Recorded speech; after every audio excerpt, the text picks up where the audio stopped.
Ampuliriza omulungi. Nkwaniriza mu katabo kaffe Nkyalira Walumbe Ettanda.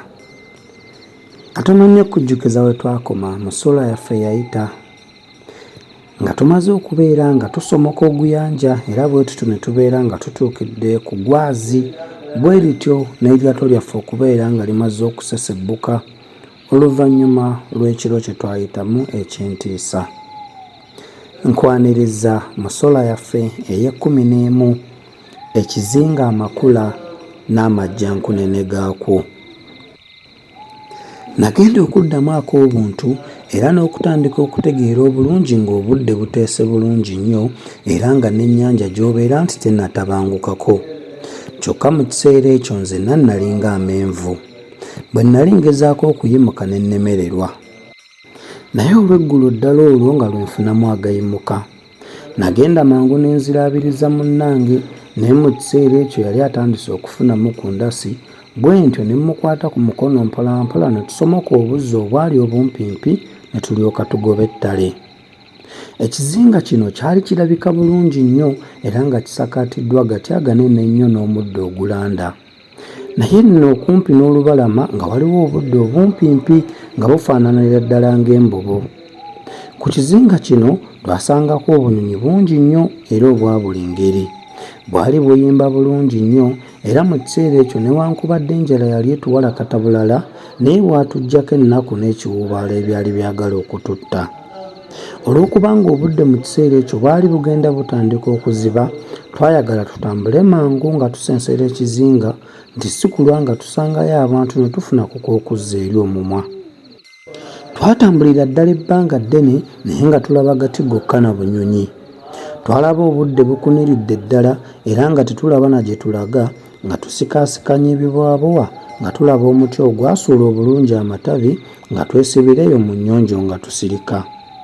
Mu kiseera ekyo nga buli wantu wonna towulirawo kanyego, so nno nga n'obunyonyi obwali bulegesa tokyabulabako yadde okuwulira ku luwewo olukunta.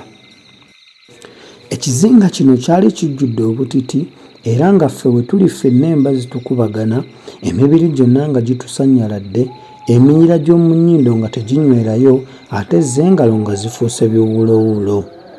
Naye nno tuba tuli eyo mu nnyonjo yaffe mu ttumbi ennyo ne tuwulira enswagiro. Ffenna amatu ne gatuwaawaala era n'enviiri ne zituva ku mitwe. Tuba tukyali awo twasaamiridde, twagenda okulaba ng'omuntu ajja afaakuuza. Mu kiseera ekyo obudde bwali butukuliramu olw'okubanga nno mpozzi amaaso gaali gamanyidde enzikiza. Naye olw'ebibwabuwa ebyali binsiikiriza omuntu oli saamwetegereza bulungi. Naye mu kumulaba okwali okw'oluwunguko nalaba omuntu atafaananika era atalojjeka. Bwe yatuukira ddala ku muti kwe twali twewaniikiriza n'atema omulanga era ekibira kyonna ne kiwaawaala okumala akabanga. Era nkakasiza ddala nti singa twali tetwesibye ku muti n'amaanyi twandiwandagadde nga nnyenje. Kubanga nawulira nga n'ebibwabuwa ebimu bye twali twesize bikutuka. Era nkakasa nti singa yaddamu omulanga ogwokubiri twandizze n'obukoola. Kubanga mu kiseera ekyo emibiri gyaffe gyonna gyali gitwefumbye era nga nze omuntu ne bwankwatako siyinza kuwulira. Okuva awo amajjankunene ne galyoka gatambula nga geeyongerayo era gaagenda gasindogoma era nga n'okusindoka ng'omulwadde omuyi era nga n'okukaaba kwe gatadde. Twewuunya nnyo omuntu ow'engeri eyo yali atambula amatumbi g'obudde ng'agenda alira. Obudde buba bubuna buti emiwabo ne tuwanuka mu nnyonjo yaffe naye nga ffenna ffe olwo atujjudde ne tutandika okulamaga nga tweyongera munda. Twatambula nga twekengera nti si kulwa nga ate amajjankunene agaatuyiseeko ekiro twolekaganya nago obwanga. Twali tuli banafu ddala era ng'enjala etuluma ebitalumika.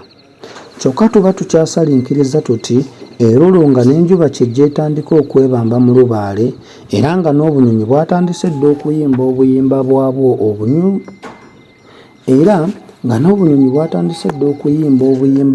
obunyuunyuutuvu ne tugwa ku kikuukuulu ky'amatungulu agaagejja ne gazimula. Twagagwako ekiyiifuyiifu era buli omu ne yekkatira nga bwe yasobola okugenda okuyimuka awo ng'embuto zitulimma nnyo. olwo ne tulaba awantu awaaliwo akaakasana obulungi ne tutuulako awo tumale okusanyulukuka obulungi era nga n'omukkuto bwe gukka. Ebyo byonna olwaggwa nga twesibira binywa by'amatungulu nga tubyebagajja nga tutandika kulamaga nga bwe tugenda tunyumya era nga n'okusaaga kwe tutadde.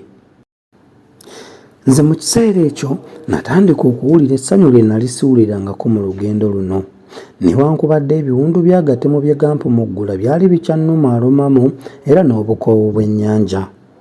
Twatambulira ddala ebbanga ddene okutuusa ekibira lwe twakivaamu emirembe ne tulyoka tusanga olusenyu olunene ennyo olwali lweyaliridde obusubi obumpi era n'obusaka obw'olumaggamagga. Obusaka buno bwonna bwali bujjudde ebibala ebyali bibuulukusa obulungi ennyo. Bwe twanoga ku bibala ebyo ne tulyako nga biwooma okuzimula.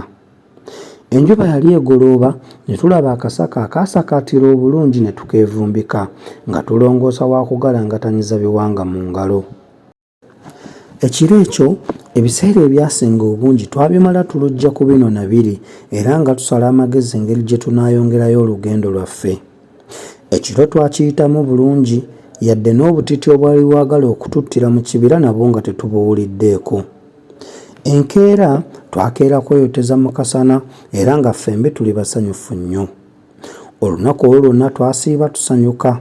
Mu kiseera ekyo n'ennaku yaffe gye twali tulimu era gye twali tuyiseemu nga n'okugyerabira tugyerabidde.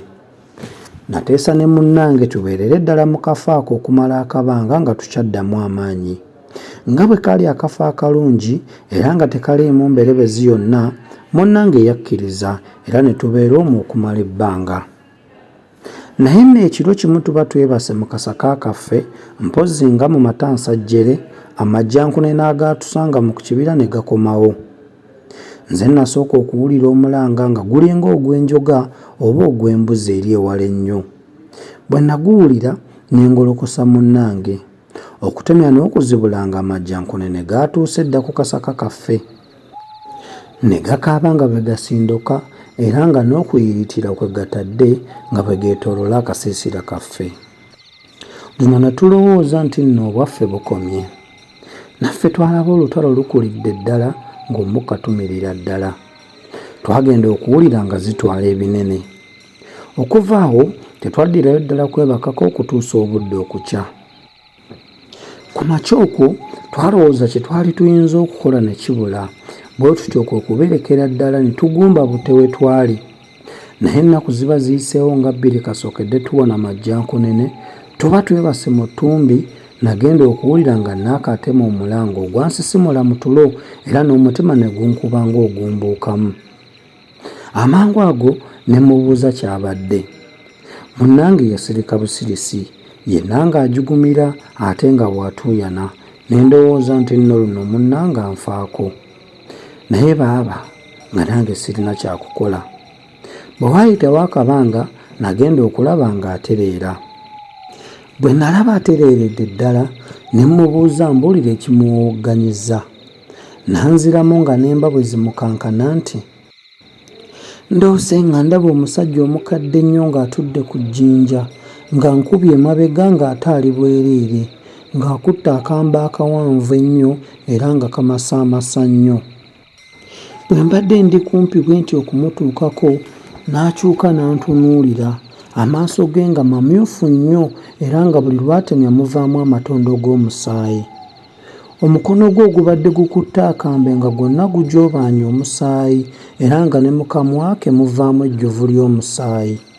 Bw'ankyukidde nga bw'akaaba n'aŋŋamba nti, oba baana mmwe mwagala emirembe muve wano, ago amaka g'abaana bange mwe muligitira. Nze bwe nagenda okukyala nazza musango. Okumala ebyo byonna mu kamwa, omusajja n'angwako ekiyiifuyiifu abadde agenda okunzigunda akambe mu mutima awo wempowogganidde. Munnange yali akyannombojjera ebyo, twagenda okulaba nga teriri busa anti ng'amajjankune ne gagobye nate era ne gakola kye kimu nga kiri kye gaakola mu nnaku ebbiri ezaali zaakayitawo. Ku luno twali tugamba nti tetulwabula naye Mukama yazza bibye. Ebintu byonna byonna byatukuba enkiku ennene nnyo era n'essanyu lyaffe lyonna ne lyonooneka. Okuva ku ebyo byonna ne tusala amagezi tuve mangu mu kifo ekyo nti si kulwa nga amajjankuna ne gatumirizaamu omukka omuso. Ampuliriza omulungi, bwe tutyo ne tubeera nga tufundikidde essula yaffe ey'ekumi. Tusisinkane mu ssuula enaagoberera tumanye biki ebyaddirira. Akuume atakuumira mpeera.